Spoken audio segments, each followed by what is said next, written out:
Good morning, good morning, good morning. It's day 24 and yeah, before we even start, let me apologize. My big vicious dogs, as you know, it's Tuesday, which is dustbin day, and it is doubly bad at this time of year.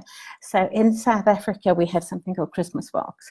I think it comes back from the apartheid era where people used to give service providers, non-white service providers, boxes of groceries at Christmas time.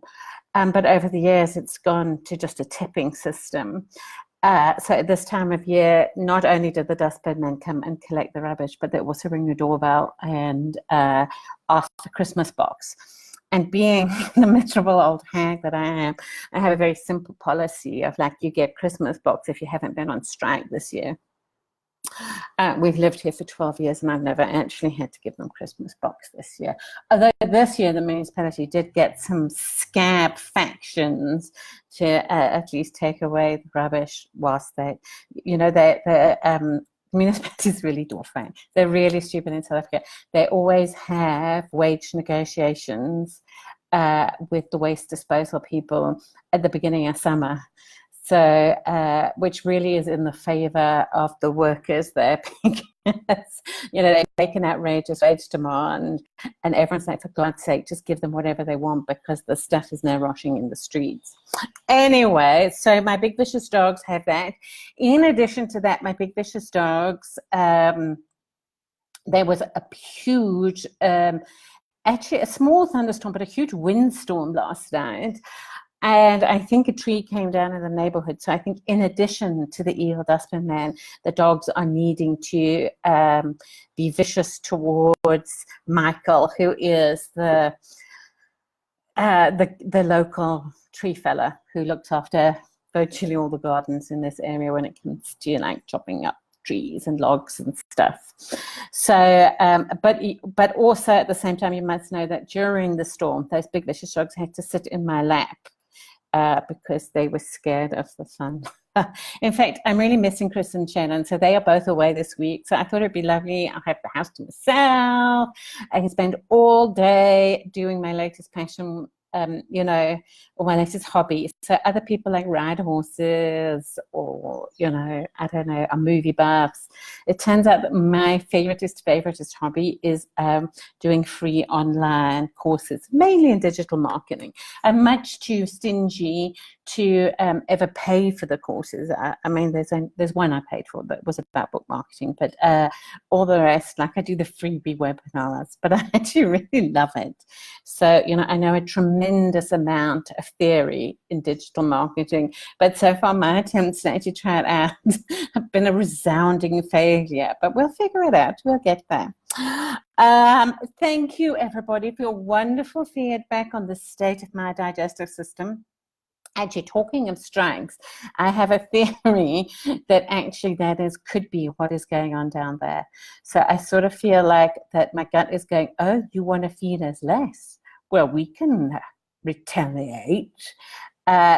When you sort of say to a company that's not doing well, so guys, we're going to be working short term, and then everyone goes on a go slow. I think my gut could be doing the same thing. So I think I've got a radicalized, unionized gut going on down there. But anyway, thank you for all the tips and tricks. Despite all of those, even despite the prescription medication from the doctor, times are slow. Anyway, there have been so many setbacks today. The other thing that's really getting me grumpy is that Rhoda, as you know, faced some health problems recently. So I went off to the doctor who said to her, no, you've got to change your diet and be better at exercising. And she's really annoying me because she's walking 6 kilometers every day, and she does it every day, and she's lost 7 kgs in 2 weeks. And it's really upsetting me. Here I am trying desperately to lose weight, and what do I get? Constipation. And alas, on the fungal front, the athlete's foot is back. And this really upsets me, especially because it's a time when Chris is away. So this is kind of a gross thing that I do. But hello, Linda. How's the move? I bribe Christopher into taking pictures of my toes, more specifically the area in between my toes. So like I promised him I will give him stuff if he takes pictures. And of course, with him being away, there is no one to really take the pictures. And it's quite a tricky angle to do yourself. And I feel sort of awkward about setting up a whole tripod or like a selfie stick to take pictures of my athlete's foot.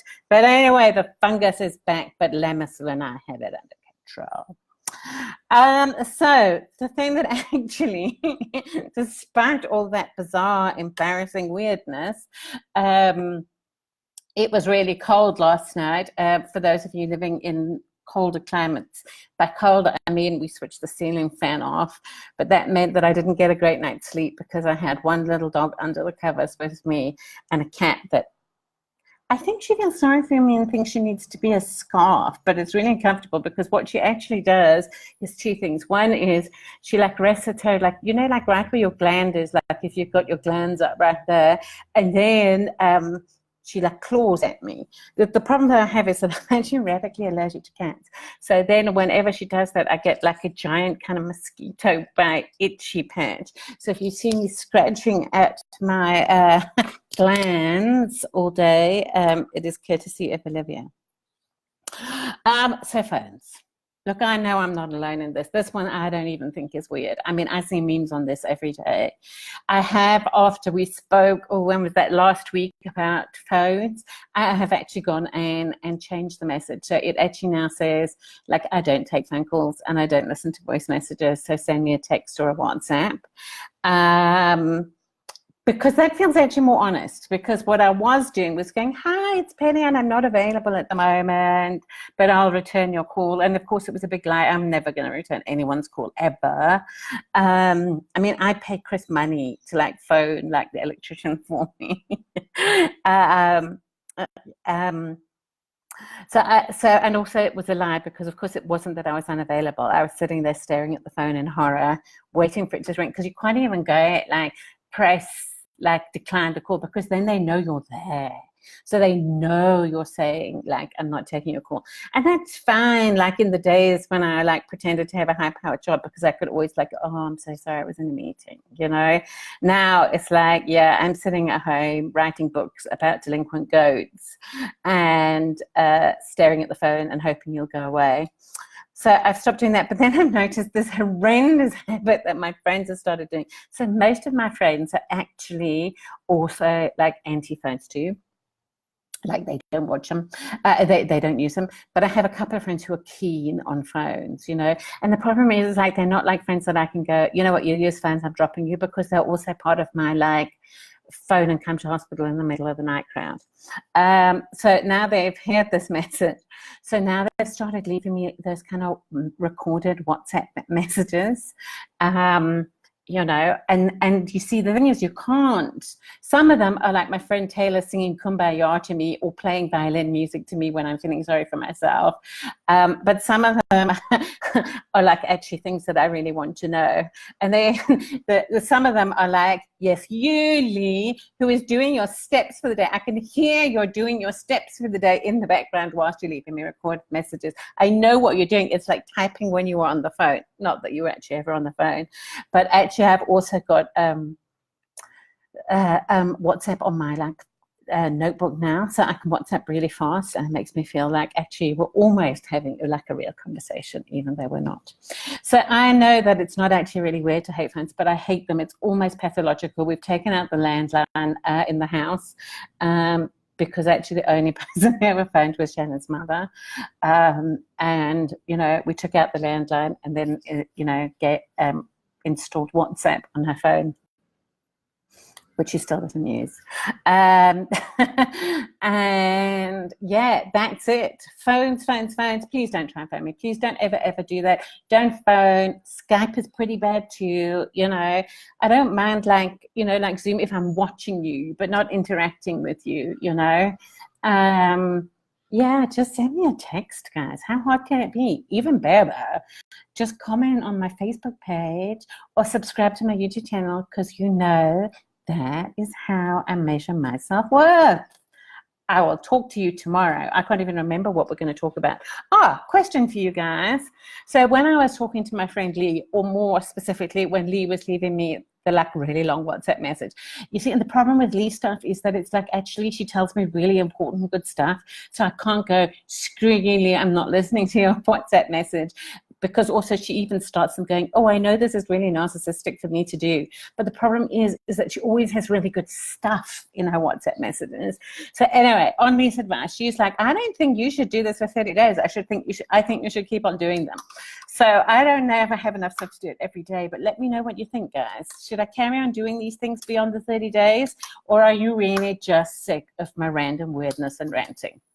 Okay, let me know. Write a comment. Share this if you think it's funny, or if you think there's someone with anxiety who it could help. Like, share it, guys. And also subscribe to my YouTube channel, because like so far there's like 8 subscribers, and like that does not make me feel popular. No, not popular at all.